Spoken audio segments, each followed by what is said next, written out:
Hello दोस्तों, मैं हूँ रुबैया मलिक और आप लोग सुन रहे हैं इश्क में दर्द भी है। इस कहानी में आगे क्या होने वाला है, आइए सुनते हैं। आरव अपने कमरे के उसी कोने में बैठा था। आज जो हुआ उसके दिमाग में वही सब घूम रहा था। सुहाना उसके लिए ऐसा सोचती है, ये तो कभी उसने सोचा भी नहीं था। नैना का रोता हुआ चेहरा बार बार उसकी आंखों के सामने आ रहा था। उसने सोच लिया था कि वो सबसे बहुत दूर चला जाएगा।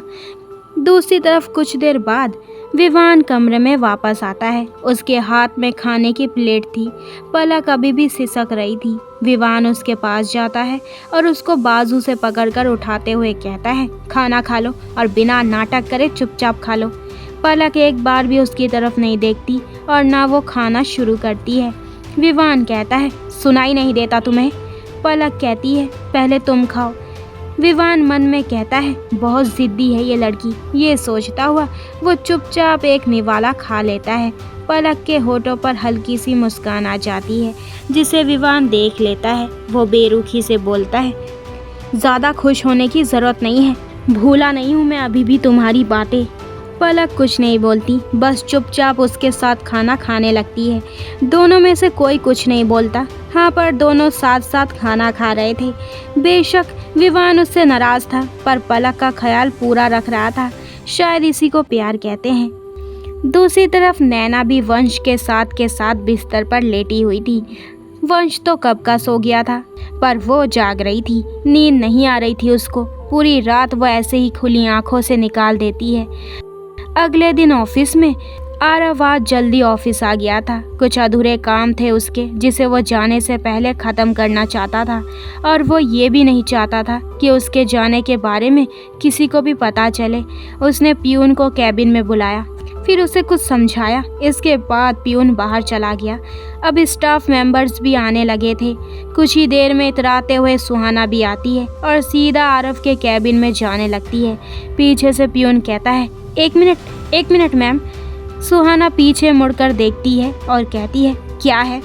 पियून कहता है, मैम, आरव सर ने कहा है कि उनको अब सेक्रेटरी की ज़रूरत नहीं है, तो आपको दूसरे डिपार्टमेंट में शिफ्ट किया जा रहा है। ये लीजिए अपने सारे पेपर्स। ये सुनते ही सुहाना को एक झटका लगता है। वो मन में कहती है, नहीं, आप मुझे यूँ खुद से दूर नहीं कर सकते, मैं कहीं नहीं जाऊंगी।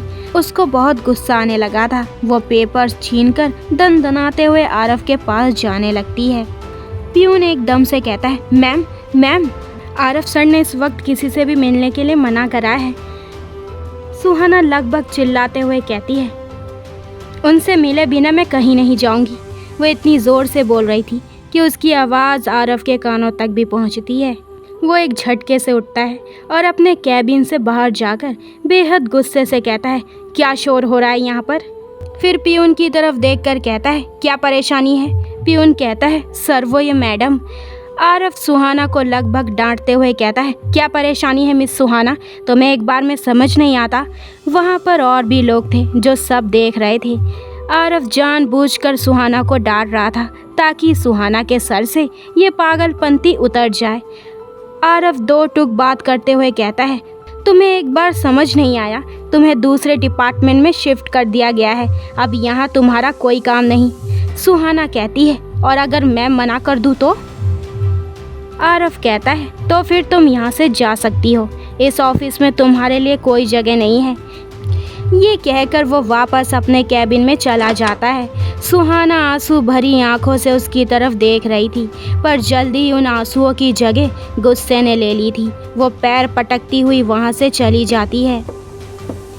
आरव को ये था कि सुहाना का दिमाग खराब हो गया है। यहाँ से चली जाएगी तो अपने आप सब ठीक हो जाएगा और आरव का खुमार भी उसके सर से उतर जाएगा। पर उसे क्या पता था कि आरव को पाना सुहाना की जिद बन गया है, जुनून बन गया है। अब वो चैन से नहीं बैठेगी। खैर, दिन अपनी रफ्तार से बीत जाता है। रात का वक्त आता है। सुहाना एक क्लब में बैठी शराब पी रही थी। उसकी आंखों में आंसू और नैना के लिए बेहिसाब नफरत थी। वो मन में कहती है, ये तुमने अच्छा नहीं किया नैना, मेरे और आरव जी के बीच आकर तुमने अच्छा नहीं किया। वो साथ साथ शराब पी रही थी और गुस्से में ये सब सोच रही थी। तभी एक वेटर उसके पास आकर कहता है, मैम ये आपके लिए।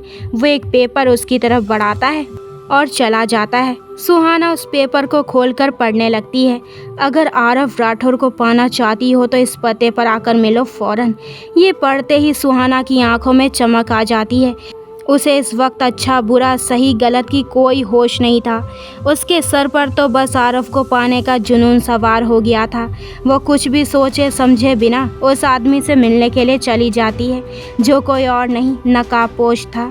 दूसरी तरफ आरव अपने कमरे में था। उसने पक्का फैसला कर लिया था कि वो अब यहाँ से चला जाएगा। हाँ, पर वो जाने से पहले एक बार वंश को अपने सीने से लगाना चाहता था। नैना से कुछ कहना चाहता था, पर उसके सामने तो वो बोल ही नहीं पाता था और ना ही नैना से बात करने की उसमें हिम्मत थी। इसलिए उसने सबसे आसान तरीका निकाला, चिट्ठी लिखने का। वो उठता है और एक कागज़ पर लिखने लगता है अपनी फीलिंग्स को। नैना को आज भी नींद नहीं आ रही थी। उसका दिमाग अभी भी वहीं अटका हुआ था। आरव की बातों में वंश उससे लिपटकर आराम से सो रहा था, पर नैना एक टक ऊपर खाली छत को देख रही थी। दूसरी तरफ परी भी पलक से चिपक कर सो रही थी और विवान दूसरी तरफ करवट लेकर लेटा हुआ था। पलक ने उसे मनाने की आज भी काफ़ी कोशिश की, पर विवान टस से मस नहीं हुआ। दूसरी तरफ सुहाना उस नकाबपोश के दिए हुए पते पर पहुंच गई थी।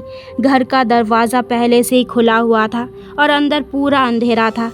सुहाना को थोड़ा थोड़ा डर भी लग रहा था और डर की वजह से उसकी धड़कनें भी बढ़ी हुई थी। वो घबराते हुए कहती है, कोई है? दूसरी तरफ से आवाज़ आती है, आओ आओ, मुझे पता था कि तुम ज़रूर आओगी सुहाना। सुहाना डरते डरते आगे बढ़ रही थी और साथ में कह रही थी, तुम्हें मेरा नाम कैसे पता? इतने में कोई उसे बाजू से पकड़कर अपनी तरफ खींच लेता है और अपनी उंगलियां उसकी कमर पर घुमाते हुए कहता है, मुझे सब पता है। सुहाना को बहुत ज़्यादा घबराहट होने लगती है। उसके माथे पर पसीने की बूंदें साफ चमक रही थी और उसकी आंखें बार बार छपक रही थी, क्योंकि अंधेरे की वजह से वो उस नकाबपोश को देख नहीं पा रही थी। वो नकाबपोश उसे अपने और भी करीब करते हुए उसके चेहरे पर उंगली घुमाते हुए कहता है, खूबसूरत तो तुम भी काफ़ी हो। लगभग वो उसके पूरे बदन पर अपना हाथ घुमाते हुए कहता है। सुहाना उससे दूर होने की कोशिश करती है। नकाबपोश उसे और भी कसकर पकड़ते हुए कहता है, आरव को पाना है तो चुपचाप खड़ी रहो। कमरे में अभी भी बहुत अंधेरा था। सुहाना उस नकाबपोश को देख ही नहीं पा रही थी। वो लड़खड़ाती आवाज़ में कहती है, कौन हो तुम? नकाबपोश उसकी कमर को मसलते हुए कहता है, ये जानना तुम्हारे लिए ज़रूरी नहीं है। फिर अपना चेहरा सुहाना की गर्दन के पास ले जाकर उसकी खुशबू को महसूस करते हुए कहता है, खूबसूरत तो तुम हो, पर मेरी नैना से ज़्यादा नहीं। देखना चाहोगी? तभी वो नकाबपोश सुहाना को खुद से दूर करता है और कमरे की लाइट्स चालू करता है। जैसे ही लाइट्स चालू होती है तो चारों तरफ देखकर सुहाना की आंखें हैरानी से फैल जाती है। कमरे की एक दीवार पर नैना की बड़ी सी तस्वीर लगी थी, जो कि पूरी दीवार को ढक रही थी, और बाकी दीवारों पर I love you Naina, I love you Naina, जो कि उसने अपने खून से लिखा था। सुहाना चारों तरफ हैरानी से देखते हुए मन में कहती है, समझ नहीं आता कि ऐसा भी क्या है इस नैना में जो सब इसी के दीवाने हुए पड़े हैं। नकाबपोश सुहाना के चेहरे को देखते हुए कहता है, ना ना ना, मेरी नैना को मन ही मन कोसने की ज़रूरत नहीं है। उसकी आवाज़ से सुहाना का ध्यान उस पर जाता है। सर से लेकर पैर तक काले कपड़े, सर पर ली हुई हुडी की कैप, चेहरे पर काले कलर का मास्क, बिल्कुल भी चेहरा नज़र नहीं आ रहा था, सिवाय उसकी काली काली आँखों के, जिसमें नैना के लिए हवस साफ नज़र आ रही थी। सुहाना फिर से कहती है, कौन हो तुम? नकाबपोश नैना की तस्वीर की तरफ देखते हुए कहता है, बोला तो था कि ये जानना कोई ज़रूरी नहीं है, पर ऐसा बहुत कुछ है जो तुम्हें जानना चाहिए। आरव को पाना है तो। सुहाना बेचैनी से कहती है, मैं आरव सर को पाने के लिए कुछ भी कर सकती हूँ। नकाबपोश कहता है, वेरी गुड, पर क्या तुम्हें ये पता है कि आरव शादीशुदा है और उसका एक बच्चा भी है? सुहाना को जैसे एक धक्का लगा हो। क्या? आरव जी और शादी? वो अपनी बात अधूरी छोड़ देती है। वो बड़बड़ाते हुए कहती है, कहीं वो नैना तो नहीं? नकाबपोश उसकी बात सुन लेता है। वो आगे बोलते हुए कहता है, हाँ वो मेरी नैना है। इसके बाद नकाबपोश सुहाना को सारी बात बताता है कि कैसे नैना को आरव की ज़िंदगी में भेजा गया, कैसे दोनों की शादी हुई और फिर कैसे रॉय को मारा गया। इसके बाद नैना आरव को छोड़कर चली गई और वापस आई तो अपने साथ लाई वो बच्चा। फिर बेहद गुस्से से वो कहता है वो बच्चा उन दोनों को फिर से एक कर सकता है, पर अगले ही पल टेढ़ा मुस्कुरा कर वो कहता है पर वो बच्चा उसे हमेशा के लिए मेरे पास भी ला सकता है।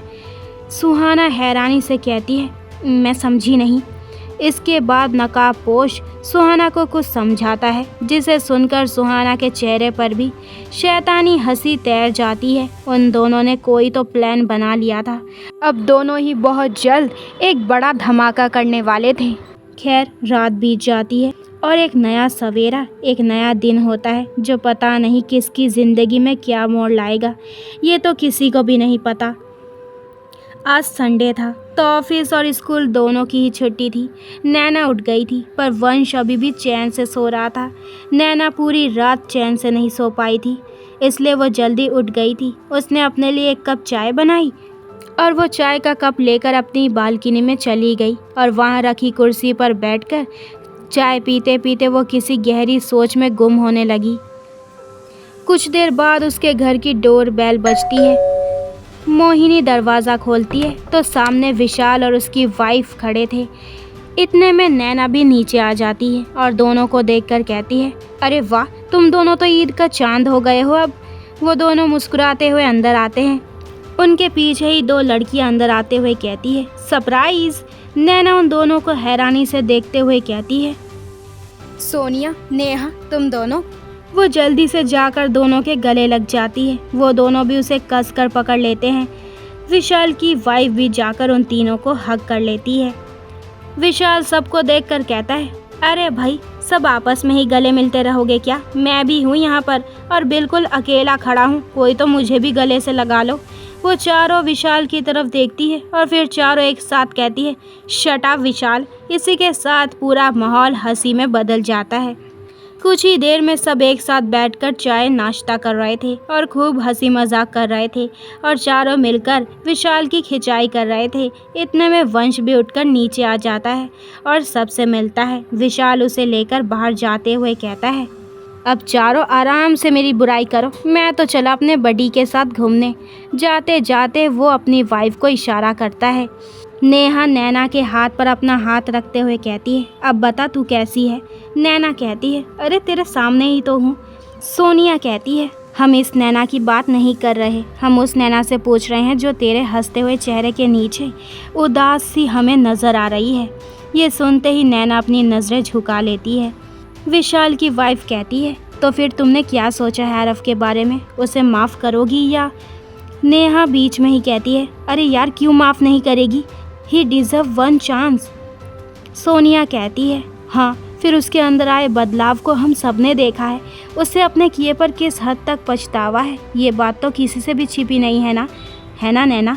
वो उसका मन टटोलते हुए पूछती है। नैना कहती है मुझे कुछ समझ नहीं आ रहा। तो दोस्तों ये वाला एपिसोड यहीं पे ख़त्म होता है।